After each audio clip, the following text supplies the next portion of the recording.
Prej dekadash në skem, Mirie Braha ka qenë një nga emrat më të komentuara në media roz.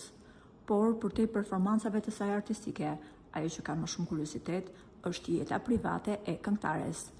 Për më tepër, ajo pjesë e jetës që nuk shihet në kamera.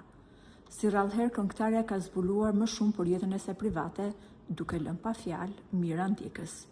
Edhe pse nuk është bërë asnjëherë publike, Mirie Braha është shprehur se ajo ka patur probleme me drejtësinë, madje kanë bllokuar edhe pasaportën. Por ajo që ishte goditja më e madhe për të, është fakti se më pas është dënuar me 1 vit burg, ajo së bashku me Naimin. Është dashur ndërhyrja e një avokati të fuqishëm që dënimi me burg të kthehej në shërbim prove, duke paguar një shumë të madhe lekësh. Por ajo që ka shokuar ndjekësit është fakti se këngëtarja ka folur edhe për një tjetër sekret në jetën e saj. Ajo është shprehur se ka qenë një person i cili i ka ofruar asaj 1 milion euro për të kaluar një natë së bashku me këngëtaren, por kjo e fundit e ka refuzuar. Por kush është personi që ka ofruar shifrën prallore vetëm për një natë?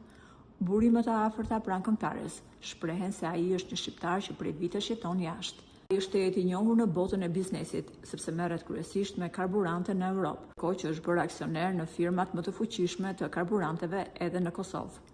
Për arsye se ai është i martuar, nuk po ja përmendim emrin, mjafton të kujtojmë se një foto që ai ka publikuar në rrjetet sociale duket qartë se një tavolinë që ka paguar në Mykonos ka kushtuar 400.000 euro.